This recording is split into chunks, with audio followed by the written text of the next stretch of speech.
السلام عليكم ورحمة الله وبركاته. الحمد لله رب العالمين، والصلاة والسلام على رسول الله وعلى آله وصحبه أجمعين. أما بعد. tugiye gusoma tugiye gukomereza aho twagarukiye. Sheikh Abdullah al-Bukhari turacyari kuri dhikru ba'd al-musammayati ash-shar'iyya, kuvuga amwe mu mazina yemewe mu idini kuyakoresha ya ahli sunnati wal jamaa. Ni amazina menshi Sheikh yavuze, amwe muri yo Sheikh yavuze, amwe muri yo ntabwo yigeze yavuga yose, yavuze amwe muri yo kugira ngo tuyasobanukirwe. Umuntu atazajya agira ngo atazajya yumva izina bikaba byamugora, cyangwa se akaba yagendera mu kigare cy'abantu badasobanukiwe cyangwa se cy'abantu ba bid'a. Usanga bakora ikibanga aya mazina kubera hari igihe baba badasobanukiwe, nta bumenyi bafitiye, cyangwa se ari ukubera ari abanyabahimbano. Rero bakaba bagenda bapinga aya mazina gutyo. Mu idini rero ntabwo byemewe ko umuntu yagendera mu kigare. Mu idini umuntu aba agomba kugendera bil ilmi. Mu idini ibintu byose ni ubumenyi. Ikintu cyose, nta kintu kimwe ubumenyi, nta kintu kimwe mu idini y'Isilamu usibye ko gikoze iki, kigomba kuba cyubakiye ku bumenyi, kigomba kuba cyubakiye kuri dalili. Ikintu cyose mu idini kigomba kuba cyubakiye kuri dalili, kuri gihamya, kandi iyo gihamya igomba kuba ituruka muri Qur'an cyangwa se muri hadith, cyangwa se ku mvugo zamenye zasobanukiwe zikuwe hehe, zikuwe muri hadithi. Ikintu cyose kigomba kuba gifite dalili, kandi iyo dalili ishingiye ku bumenyi, atari dalili abantu bihimbi cyangwa se abantu bihimbi idafite aho ikomoka. Ugasanga umuntu yumviza buri umwe wese, uvuze wese ugasanga aramwumvishe kubera ko akoze ntagasobanukiwe. Icyo gihe abagendera mu kigare, iyo nta bumenyi afite abagendera mu kigare. Haza umuntu akavuga ati duce hano akahaca, tugaruke hano akahagaruka, kubera iki? Nta bumenyi. Rero aljahlu ni da'un, aljahlu da'un, ubujiji ni indwara. Sheikh aravuga ati amma tasmiyatu bil ghurabai, amma tasmiyatu, naho kwitwa al-ghuraba. Kwitwa al-ghuraba bisobanuye abashyitsi. Al-ghuraba ni abashyitsi, abantu batangaje batari bamenyerewe nyine mu muryango mugari w'abantu runaka. Niyo bita al-ghuraba. Iyo tuvuze ngo fulani runaka ni gharibun, gharib bisobanura umushyitsi.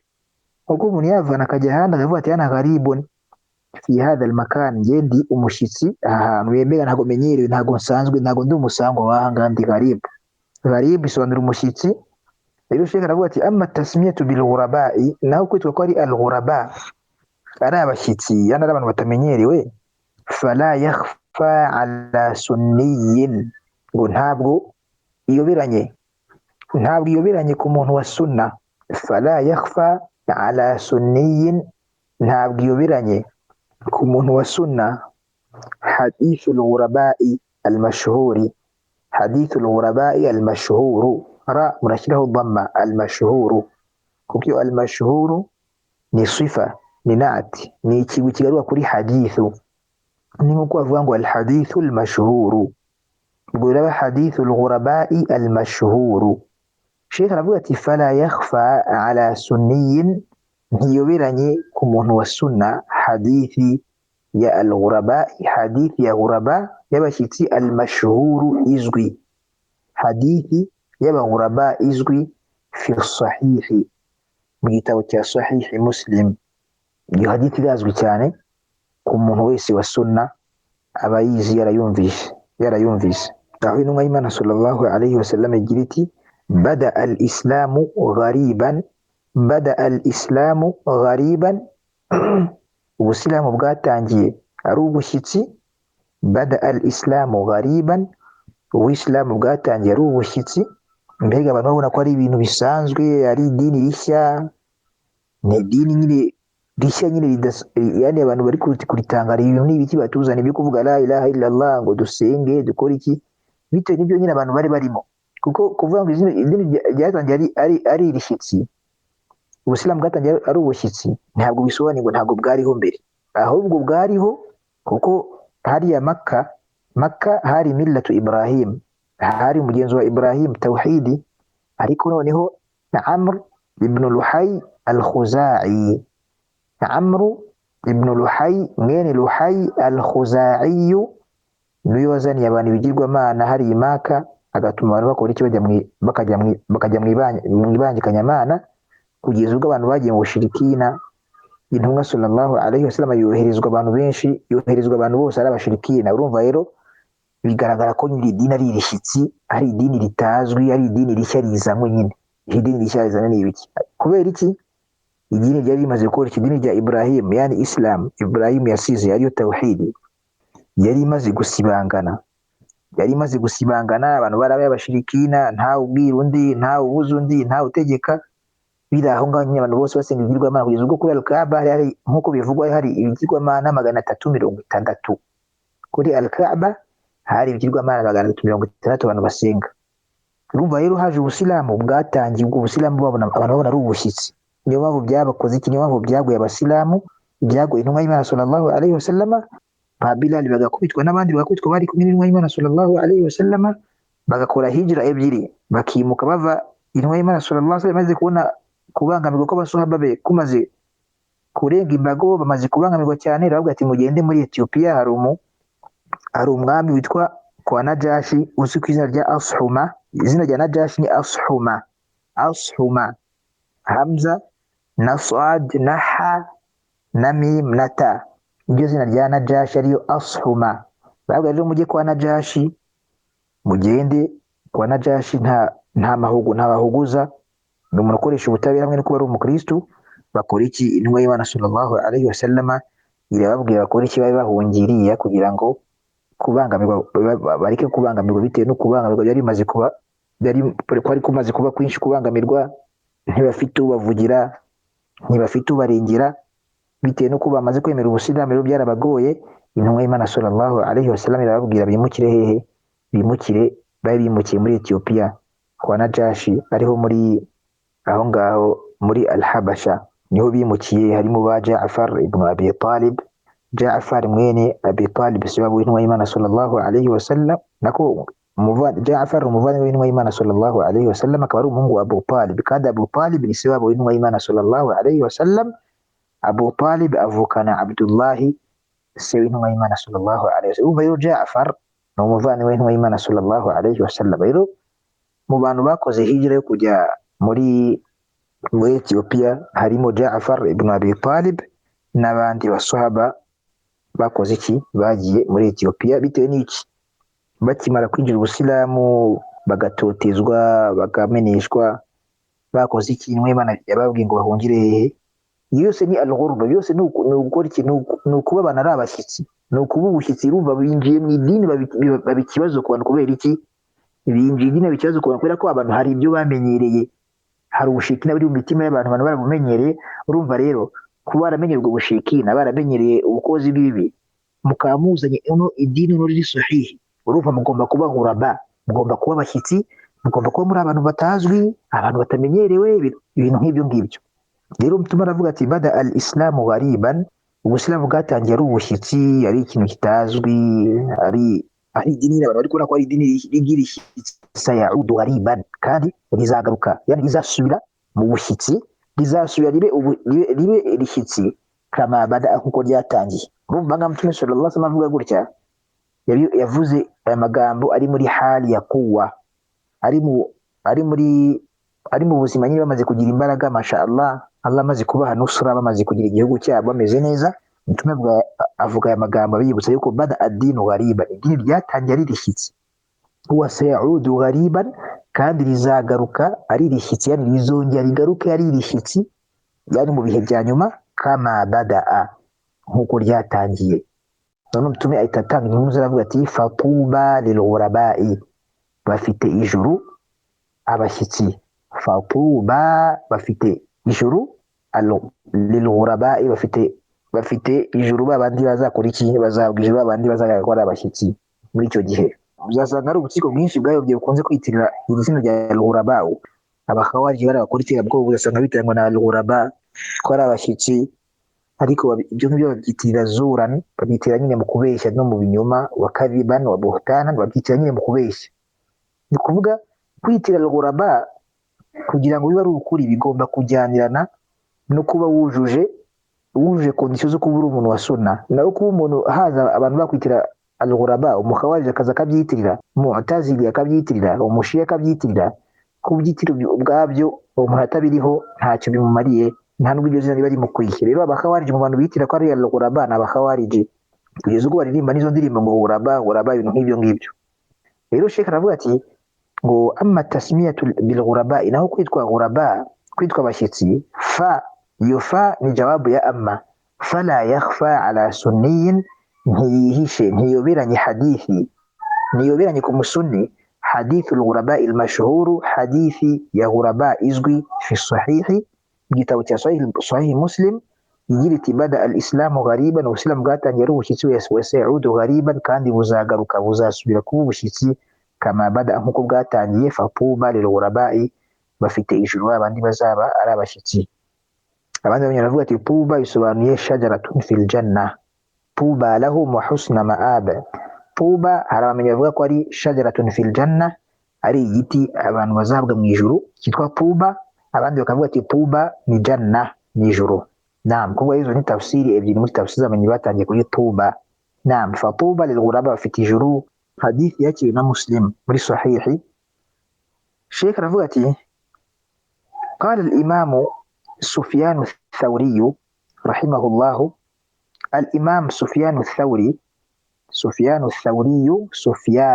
kubera ko ari fa'ili bajyaho dhamma. Qala al-imam Sufyanu ath-Thawri, Sufyanu ath-Thawri rahimahullah aravuze ati ngo istawsu bi ahli sunnati khairan, istawsu bi ahli sunnati khairan, istawsu mbagira inama, istawsu mbagira inama yo kuzirikana, mbagira inama yo kuzirikana abantu ba sunna khairan, mu byiza. Istawsu mbagira inama mukomeze abantu ba sunna khairan, mu byiza. Istawsu mbagira inama yo kuzirikana abantu ba sunna khairan, mu byiza, yani mbagira inama yo kuzirikana abantu ba sunna mu byiza. Istawsu mbagira inama yo kuzirikana abantu ba sunna khairan, mu byiza. Fa innahum, kubera ko bo ghuraba'u n'abashyitsi. Al-imam Sufyan ath-Thawri bitewe n'ukuntu ahlu sunna ari abantu bake, ari itsinda ry'abantu bake, kandi ari abantu bagaragaza ko ari abantu batamenyerewe, aravuga ati istawsu bi ahli sunnati khairan, mbagira inama yo kuzirikana abantu ba sunna mu byiza, mubazirikane muhorane nabo mubakomeze. Fa innahum kubera ko bo ghuraba'u ari abashyitsi, mbega n'abashyitsi muri iri dini, bagaragara ko nyine ari ibitangaza, ari abantu nyine bazana ibintu by'ibitangaza, bazana ibintu bishya mu idini, bakuzana idini tusanzwe tumenyereye. Abasaza bacu ubundi idini yari imeze gutya, abangaba abasore bakuzana idini rishyashya, ibintu nk'ibyo.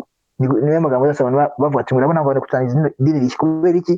Hari ibyo abantu bamenyereye ko ari idini kandi bitari mu idini. Rero iyo uzanye iryo dini kuri dalili bitewe n'ibyo abantu bamenyereye, babona ko ari ibintu by'ibintu nyine bishya uzanye hehe mu idini. Ariko ikibazo kiba kiri ku bujiji bw'utabisobanukiwe, ntabwo ikibazo kiba kiri kuri ibyo ngibyo byazanywe biri mu idini. وقال الإمام ابن القيم رحمه الله في مدارج السالكين، na الإمام ابن القيم في مدارج السالكين, mu gitabo cya مدارج السالكين yaravuze ati وقال الإمام ابن القيم رحمه الله في مدارج السالكين, الإمام ابن القيم mu gitabo cya مدارج السالكين yavuze sharihan, yavuze asobanura hadith al-ghurbati, yavuze asobanura hadith y'ubushyitsi.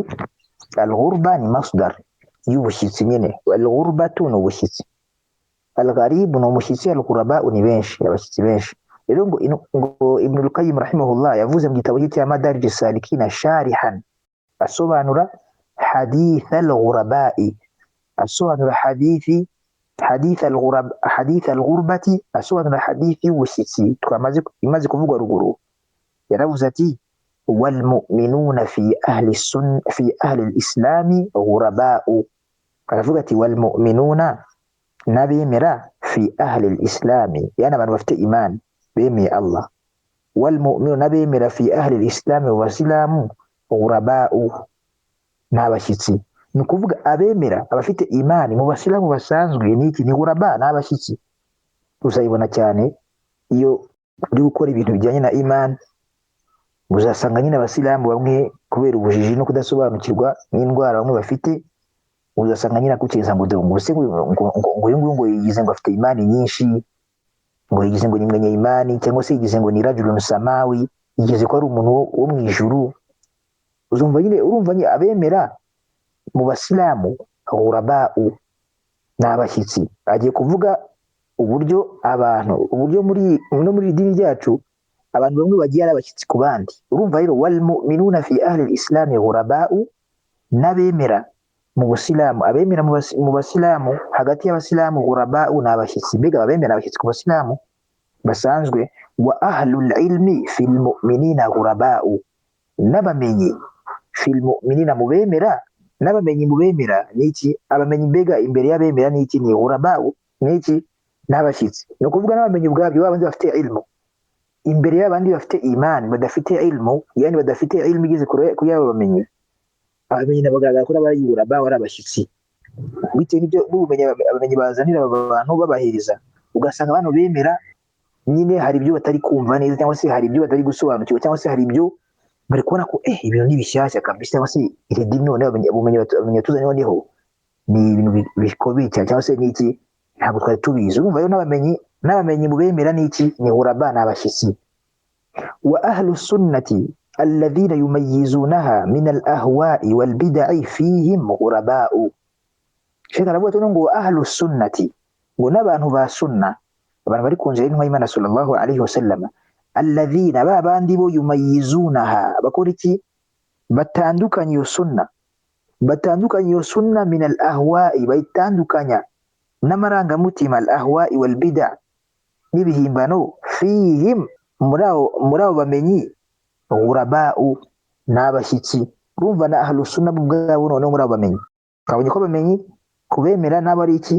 Ari ghuraba, ari abashyitsi. N'abamenyi n'abantu ba sunna, mbega abantu ba sunna muri abo bamenyi fihim, yani fil ulama, n'abantu ba sunna babandi batandukanye iyo sunna, bakayitandukanya bayikura mu marangamutima wal bid'a, n'ibihimbano, fihim n'abantu ba sunna muri abo bamenyi ghuraba'u, n'abashyitsi. Urumva abamenyi ba sunna ni ukuvuga abamenyi bari imico ibiri, hari abamenyi ba sunna hakaba n'abamenyi ba bid'a. Rero abamenyi ba sunna hagati y'abamenyi bandi basigaye hagati y'abamenyi bandi basigaye b'abanyabihimbano bagenda no kubarangamutima yabo, abamenyi ba sunna ni ghuraba, n'abashyitsi imbere y'abamenyi ba bid'a batari kuri sunna. Niyo mpamvu Sheikh avuga ngo ahlu sunna, n'abantu ba sunna, alladhina yumayyizuna, batandukanye iyo sunna bayikura mu marangamutima no mu bihimbano, fihi muri abo bamenyi. Abantu ba sunna muri abo bamenyi ni ghuraba'u, niki? N'abashyitsi kuri abo bamenyi ba bid'a. Sheikh aravuga ati wadda'una ilaiha, n'abahamagarira iyo sunna, wadda'una ilaiha, n'abayihamagarira, mbega bahamagarira iyo sunna, as-sabiruna, bihanganira ala adha al-mukhalifin, bihanganira ukubangamirwa n'abatandukiriye inzira ya sunna. Wadda'una ilaiha, n'abahamagarira iyo nzira ya sunna, as-sabiruna, bihanganira ala adha al-mukhalifin, bihangamira ukubangama kw'abatandukiriye iyo sunna, yani ko abantu batandukiriye ba mukhalifina. Hum ashaddu haula'i ghurbatan, ngo abangaba nibo bakoze iki? Nibo bafite ubushyitsi bukomeye cyane kurenza abandi bose.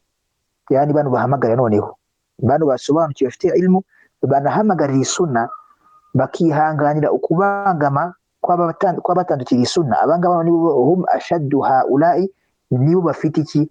Nibo bakaze cyane muri aba bose, nibo bafite ubushyitsi kurenza abantu bose bavuzwe hejuru. Kuba bemera ari ghuraba, ari abashyitsi mu basilamu, n'abamenyi kuba ari abashyitsi mu bemera, n'abamenyi ba sunna kuba ari abashyitsi mu bamenyi basanzwe, abangaba igice cya kane cy'abahamagarira noneho, abahamagarira sunna bakihanganira ukubangamirwa, bakihangamira ibibabangamiye, bakihanganira ukubangamirwa kw'abangaba babatandukiriye. Abangaba nibo bakoze iki? Nibo bafite ubushyitsi, yani ubushyitsi bwabo burakabije cyane kurusha abandi bose bavuzwe. Sheikh aravuga ati ngo walakin haula'i, ngo ariko abangaba, walakin haula'i cyangwa se walakin haula'i byose babivuga, walakinna haula'i ngo ariko mu by'ukuri abangaba aribo addauna ilayha ngo ariko abangaba hum ahlullahi haqqan abangaba nibo bantu ba Allah subhanahu wa ta'ala bukuri abangaba nibo bantu ba Allah subhanahu wa ta'ala haqqan nyakuri nibo bantu ba Allah subhanahu wa ta'ala haqqan nyakuri fala ghurbata alayhim nta bushyitsi buri kuri aba bantu yani kuba bagaragara bashyitsi ni hano ku isi ariko nta bushyitsi buri kuri aba bantu hano imbere ya Allah subhanahu wa ta'ala wa innama ghurbatuhum ngo mu by'ukuri nta kindi ubushyitsi bwabo buvugwa aha ngaha ni bayna al-aktharina ubushyitsi bwabo ugamijwe mu by'ukuri nta kindi ubushyitsi bwabo ni bayna al-aktharina ni hagati ya benshi ni hagati y'umubare nyamwinshi alladhina qala Allahu fihim qala Allahu azza wa jalla fihim ubushyitsi bwabo bugamijwe aha ngaha ni ubushyitsi bwabo mu by'ukuri buri hagati ya benshi Allah subhanahu wa ta'ala yavuzeho ati wa in tuti' akthara man fil ardi yudilluka an sabilillah wa in tuti' kandi niwumvira benshi bisi yudilluka an sabilillah bazakuyobya gukuri ku nzira ya Allah wa in tuti' akthara man fil ardi niwumvira benshi bisi yudilluka bazakuyobya an sabilillah mu nzira ya Allah biga bazakuyobya gukuri ku nzira ya Allah uganije ku buyobe urumva rero ahanga rero shika aravuga ati walakinna haula'i hum ahlullahi haqqan warika abangaba nibo bantu ba Allah subhanahu wa ta'ala bukuri fala ghurbata alayhim nta bushyitsi nta n'ubwigunge bubariho wa innama ghurbatuhum ngo ahubwo ubushyitsi bwabo ahubwo mu by'ukuri nta kindi nuko ubushyitsi bwabo bayna al-akthar n'ubushyitsi bwabo buri hagati ya benshi babandi Allah subhanahu wa ta'ala yavuze yuko wa in tuti' akthara man fil ardi yudilluka an sabilillah niwumvira benshi bisi Allah zakora iki niwumvira benshi bari ku isi Allah zakana ko bazakuyobya mu nzira ya Allah subhanahu wa ta'ala ukuvuga rero ubushyitsi bwabo buri hagati y'abantu nyine abantu bahamagarira sunna baba bashyitsi ku bantu benshi bakora iki bayobye shirika aravuga ati fa ulaika humul ghuraba'u min Allah wa rasulihi wa dinihi fa ulaika humul ghuraba'u ngo abangaba nibo bashyitsi ba Allah subhanahu wa ta'ala n'idiniye n'intumwa ye abashyitsi ba Allah subhanahu wa ta'ala n'intumwa ye wa dinihi n'abashyitsi b'idini rya Allah subhanahu wa ta'ala aba nibo bashyitsi min Allah ba Allah subhanahu wa ta'ala yani aba nibo bashyitsi kubera Allah mbega aba nibo bashyitsi nibo bashyitsi abo fa ulaika abo ngabo humul ghuraba'u nibo bashyitsi min Allah kubera Allah wa rasulihi n'idini ye n'intumwa ye wa dinihi n'idini rya Allah subhanahu wa ta'ala mbega aba nibo bashyitsi abo ngabo nibo bashyitsi kubera Allah intumwa ye n'idini ya Allah subhanahu wa ta'ala wa ghurbatuhum ngo kandi n'ubushyitsi bwabo hiya al-ghurbatul muhishatu nibwo bushyitsi bubatera ukwigunga yani kubaho bonyine wa in kanu humul ma'rufina al-mushara ilayhim ubushyitsi bwabo hiya al-ghurbatul muhishatu nibwo bushyitsi bubatera kubaho bonyine yani kubaho mu bwigunge al-muhisha nibwo bushyitsi bubatera kubaho mu bwigunge wa in kanu humul ma'rufina hamwe no kuba aribo bazwi al-mushara ilayhim birekanwa ko aribo bantu nyine bafite gurba hamwe no kuba bazwi mu bantu aba nibo bantu runaka abantu ugasaba bita amazina udupantaro tugufi ubwanwa iki n'iki ibintu nk'ibyo abangaba nibo bashyitsi urumva nibo bashyitsi abangaba nibo bashyitsi wa ghurbatu n'ubushyitsi bwabo hiya al-ghurbatul muhisha nibwo bushyitsi bukoze iki ubushyitsi bwabo nibwo bushyitsi bukoze iki yani ubwigunge hamwe no kuba bazwi urumva kabone nubwo hamwe no kuba bazwi kandi banakora iki yani banerekanwa mu bantu bakaba bakora iki batunga urutoki dore ngo n'abantu fulani hamwe no kuba bazwi ariko n'ubushyitsi bwabo noneho burenze ibindi byose Sheikh Rangiza avuga ati ngo fal ghurbatu thalathatu anwa' ghurba igabanyije ibice bitatu ubushyitsi burimo amoko atatu fal ghurbatu thalathatu anwa'in ghurba ubushyitsi burimo amoko atatu naam ukuvuga rero hanga Imam Ibn al-Qayyim kugaragaza iki al-ghuraba abaribo ko naba baghuraba barimo ibice none Sheikh Abdullah al-Bukhari avuga ati fal ghurbatu thalathatu anwa'in ghurba ubushyitsi burimo ibice bitatu ghurbatu ahli Allah hari ubushyitsi bw'abantu ba Allah mbega abantu bari ku nzira Allah subhanahu wa ta'ala wa ahli sunnati rasulihi bayna hadha al-khalqi, n'ubushyitsi bwa Allah, wa ahli sunnati rasulihi, n'ubushyitsi bw'abantu ba sunna, yani bw'abantu bakurikiye inzira y'intumwa y'Imana sallallahu alayhi wa sallam, bayna hadha al-khalqi, hagati y'ibiremwa bya Allah subhanahu wa ta'ala, wa hiya al-ghurbatu allati, ubu akaba ari nabwo bushyitsi madaha rasulullahi sallallahu alayhi wa sallam ahlaha, akaba ari nabwo bushyitsi intumwa y'Imana sallallahu alayhi wa sallam yatatse akavuga neza abantu ba nyirabwo, akavuga neza ba nyirabwo.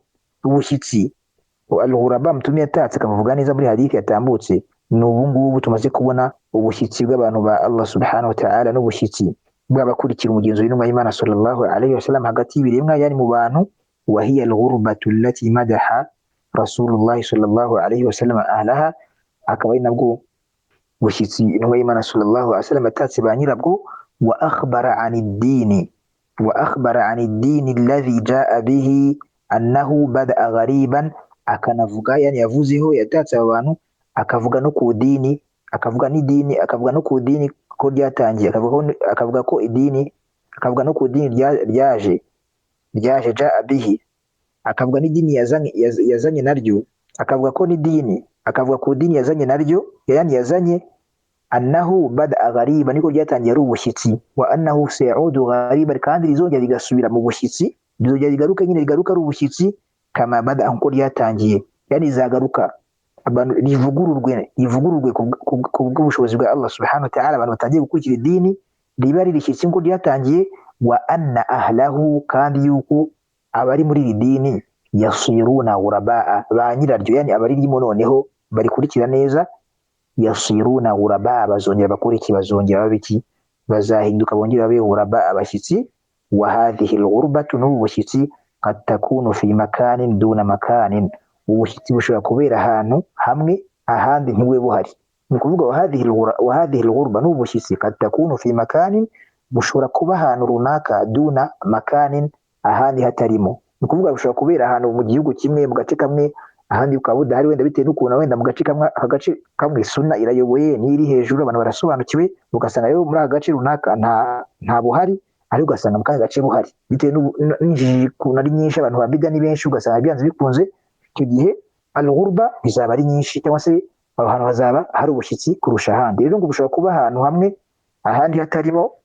Wa waqtin duna waqti, kandi ngo bushobora no kuba mu gihe runaka, mu kindi gihe ntibube buhari ubwo bushyitsi, yani bugenda butandukanye. Hari igihe runaka sunna imenyekana bakayimenya, hari n'igihe runaka usanga abantu sunna batayizi, ugasanga rero abantu habaye ubushyitsi kuri abo bantu ba sunna, cyangwa se ku bantu b'idini. Wa bayna qaumin duna qaumin, kandi bushobora no kuba hagati y'abantu uvanyemo abandi, yani bushobora kubera hagati y'abantu runaka, ahandi budahari muri abo bantu bandi, gutyo gutyo. Ngo walakin ahlu hadhihi al-ghurbati, ngo ariko ba nyiri ubushyitsi, walakin ahlu hadhihi al-ghurbati, ngo ariko ba nyiri ubushyitsi, hum ahlullahi haqqan, nibo bantu ba Allah subhanahu wa ta'ala bukuri. Fa innahum lam ya'u ila ghayri llahi, kubera ko bo ntabwo bahungira kutari Allah subhanahu wa ta'ala, kubera ko abantu impamvu ari abantu ba Allah, lam ya'u, ntibahungira ila ghayri llahi, kutari Allah subhanahu wa ta'ala, ntibashakira ubuhungiro kutari Allah subhanahu wa ta'ala. Wa lam yantasibu ila ghayri rasulihi, ngo kandi nta nubwo biyitirira utari intumwa y'Imana sallallahu alayhi wa sallam, ntibahungira kutari Allah. Wa lam yantasibu, nta nubwo biyitirira ila ghayri rasulihi, nta nubwo biyitirira kutari intumwa ya Allah subhanahu wa ta'ala. Wa lam yad'u ila ghayri ma jaa bihi, kandi nta nubwo banahamagarira ibitarazanywe n'intumwa y'Imana sallallahu alayhi wa sallam. Wa lam yad'u, nta nubwo banahamagarira ila ghayri ma jaa bihi, nta nubwo bahamagarira ibitarazanywe n'intumwa y'Imana sallallahu alayhi wa sallam. Sheikh akomeza amagambo menshi aravuga ati: wa min sifati haula'i al-ghuraba'i, no mu birango biranga aba bashyitsi, alladhina ghabatahum an-nabiy sallallahu alayhi wa sallama, ba bandi intumwa y'Imana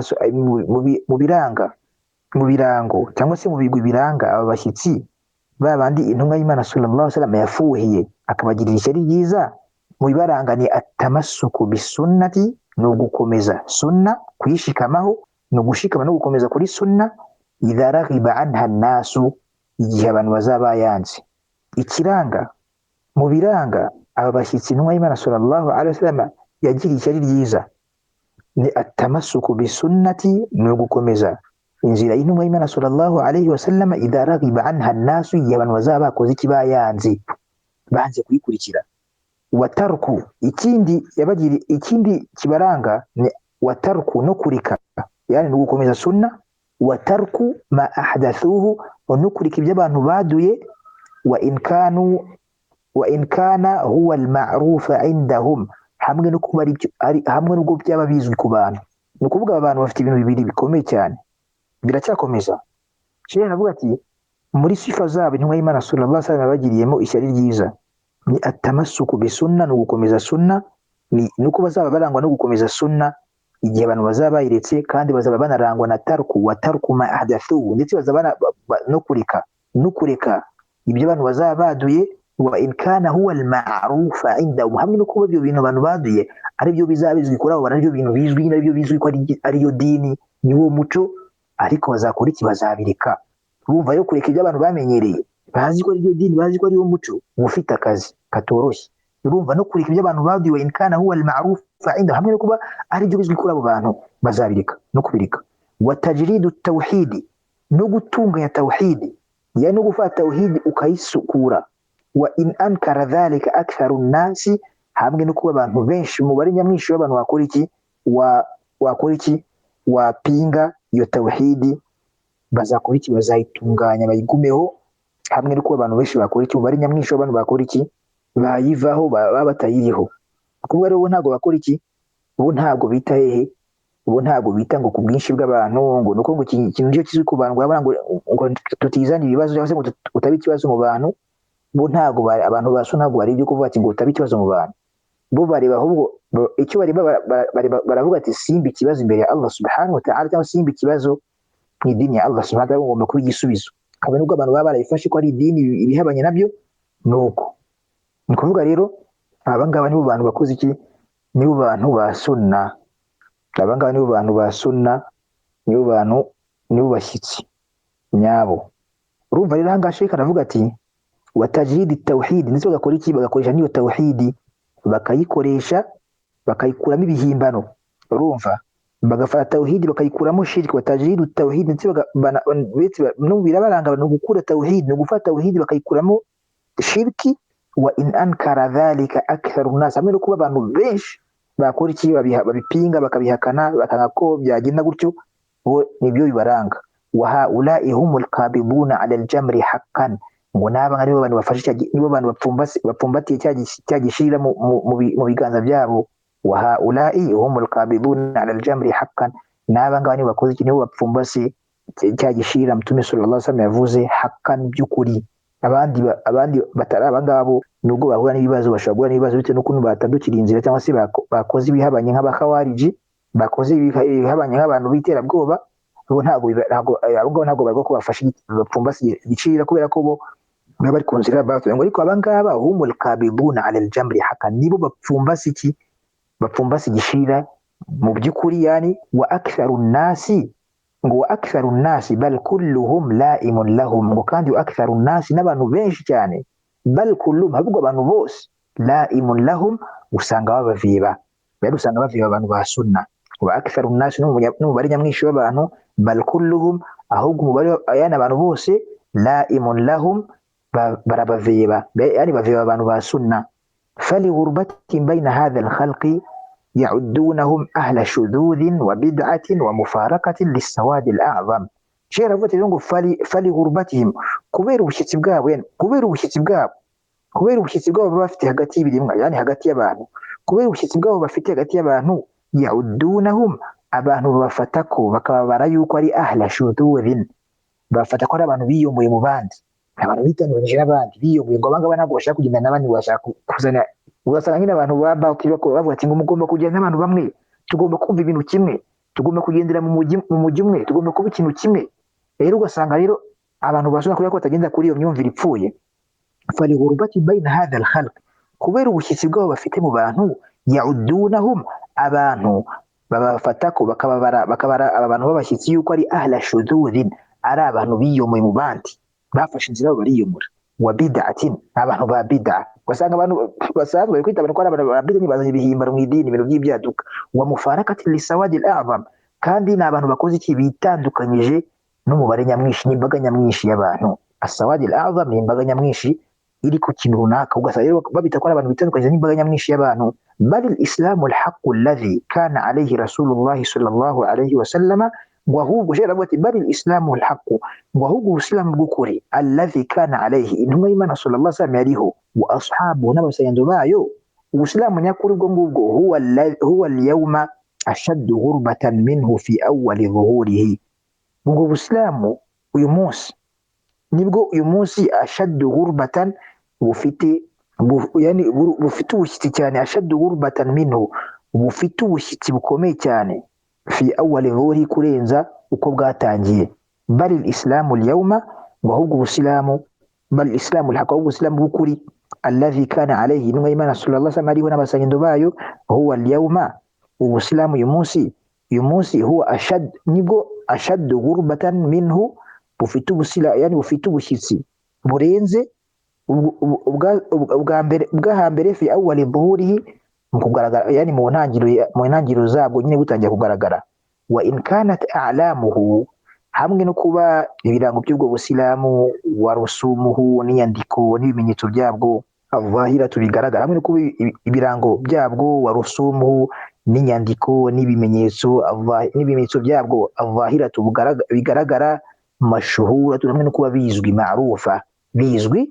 Fal islamu al-haqiqiyyu gharibun jidda, ubusilamu bw'ukuri bwazanywe n'intumwa y'Imana sallallahu alayhi wa sallam, gharibun jiddan, nibwo busilamu bufite ubushyitsi cyane, butangaje mu bantu, yani butakirwa n'abantu, bufite ubushyitsi cyane.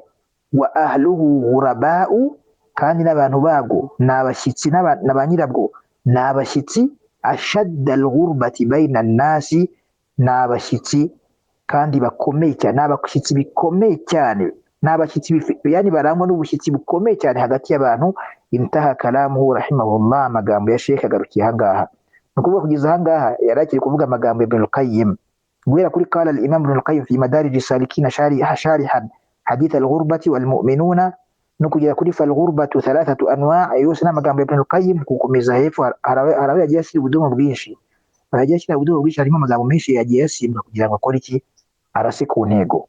Nko kuri al-mushara ilayhim yashyize uturongo dutatu, bigaragara ko amagambo Ibn al-Qayyim yavuzeho yasimbutse kugira ngo avuge ku ntego, ndetse no kuri ila ghairi ma ja'a bihi, uturongo twinshi yashyize dutatu tugaragaza ko hari amagambo yasimbutse. Naam, ni ukuvuga rero aba ngaba nibo ubusilamu nyakuri, nibwo bushyitsi bukomeye cyane, ubwo bushyitsi cyane bukomeye, kandi na ba nyirabwo nibo bashyitsi bafite ubushyitsi bukomeye cyane mu bantu. Intaha kalamuhu rahimahullah, amagambo ya Ibn al-Qayyim agarukiye ahangaha. Wallahu ta'ala a'lam. Subhanakallahumma bihamdik, ashhadu an la ilaha illa anta, astaghfiruka wa atubu ilayk.